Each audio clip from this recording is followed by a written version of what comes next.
کہ اس ونہر سے مراد جو نماز فرشتے آسمان پر پڑھتے ہیں، اور اس نماز میں بہت قیمتی چیز ہے جو اس وقت حوالے کر رہا ہوں، یہ کئی راتوں کو میں نے کھنگال کر کے تب نکالا ہے۔ ونہر سے مراد چوتھے امام نے فرمایا جو فرشتے آسمان پر نماز پڑھتے ہیں تو نماز میں اپنے ہاتھوں کو کانوں تک جو لے جاتے ہیں، اس سے مراد وہ ہے ونہر، اس سے مراد وہ ونہر ہے۔ اور ہر چیز کی ایک زینت ہوتی ہے، ہر چیز کی ایک زینت ہوتی ہے۔ عبادت کی زینت کا نام ہے نماز، عبادت کی زینت کا نام ہے نماز، اور نماز کی زینت کا نام ہے ونہر۔ پھر آئیے چھٹے امام فرماتے ہیں کہ اس سے مراد ہے رفعدین۔ کسی نے آگے بڑھ کے پوچھا مولا یہ رفعدین کیا ہے؟ کہا رفعدین سے مراد ہے کہ جب نماز میں تم کانوں تک ہاتھ لے جاؤ، کانوں تک ہاتھ لے جاؤ، تو جب کانوں تک ہاتھ لے جاتے ہو، دیکھیں بالکل نئی تحقیق اس وقت حوالے کرو، جب کانوں تک ہاتھ لے جاتے ہو تو یہ کانوں تک ہاتھ لے جانا کہلاتا ہے رفعدین۔ نماز جو ہے عبادت کی زینت کا نام ہے نماز، نماز کی زینت کا نام ہے رفعدین، نماز کی زینت کا نام ہے رفعدین۔ اب آئیے، ایک علاج ہوتا ہے جس کو کہتے ہیں ہیلنگ۔ اب آپ پتہ نہیں اس سے واقف ہیں کہ نہیں واقف ہے، ایک علاج ہوتا ہے جس کو کہتے ہیں ہیلنگ۔ ہیلنگ میں جسم کو بغیر چھوئے ہوئے، جسم کو بغیر ٹچ کیے ہوئے ایک علاج ہوتا ہے۔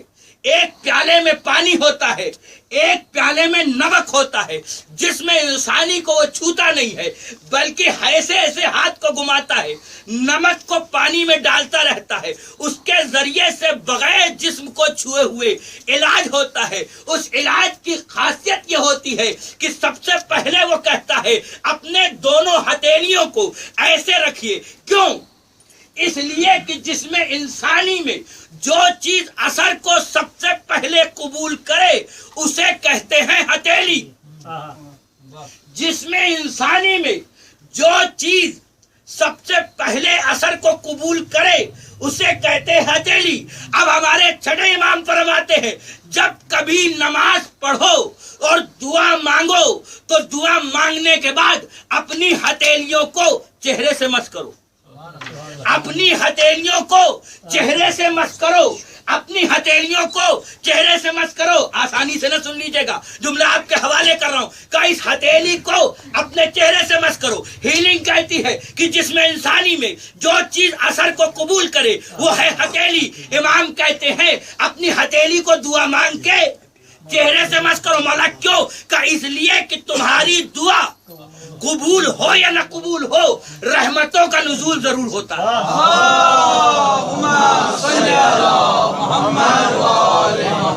دیکھیں ابھی نقطہ میں نے حوالے نہیں کیا کہ ہر جو جسم انسانی میں جو چیز اثر قبول کرے اسے کہتے ہیں ہتھیلی، اور امام نے کیا کہا جب دعا مانگو تو چہرے سے مس کرو، دعا قبول ہو یا نہ قبول ہو، لیکن تمہاری ہاتھوں پر ہتھیلیوں پر رحمتوں کا نزول ضرور ہوتا ہے۔ اس کا مطلب یہ دعا مانگ کے جو ہاتھوں کو مس کرے تو یہ کیا مس کیا؟ یہ مس کیا رحمتوں کو۔ کیا مس کیا؟ رحمتوں کو، کیونکہ دعا قبول ہوئی یا نہ قبول ہوئی رحمت کا نزول ہوا۔ اور کہنے والا بھی وہ جو جعفر صادق، بھائی کہنے والا بھی وہ جو جعفر صادق۔ ابھی میں نے نقطہ آپ کے حوالے نہیں کیا، نقطہ اب حوالے کر رہا ہوں۔ اب جب نماز پڑھنے کھڑے ہوئے تو ہر نماز میں نہ جانے کتنی مرتبہ ہم تکبیر کہتے ہیں، چاہے 2 رکعت چاہے 4 رکعت۔ اب جب دعا مانگی تو ہتھیلی کدھر؟ آسمان کی طرف۔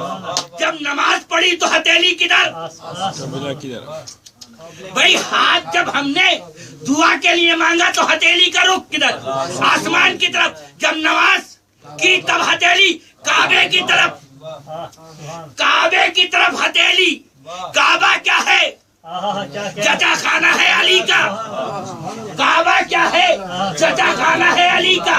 یا لفظوں کو بدل کر یوں کہوں، جو ولایت کے ظہور کا مسکن ہو اسے کعبہ کہتے ہیں، جو ولایت کے ظہور کا مسکن ہو اسے کعبہ کہتے ہیں، جو ولایت کے ظہور کا مسکن ہو اسے کعبہ کہتے۔ اب سمجھ میں آیا، امام نے یہ نہیں کہا کہ دعا مانگ کے ہتھیلی کو مس کرو، بلکہ امام نے کہا ہتھیلی اس لیے مس کرو کیونکہ نماز پڑھو گے تو دعا مانگو گے، دعا مانگو گے تو رحمتوں کا نزول ہوگا۔ اب جو ہتھیلی کو مس کیا تو خالی رحمتوں کو نہیں مس کیا، ولایتوں کو بھی مس کیا۔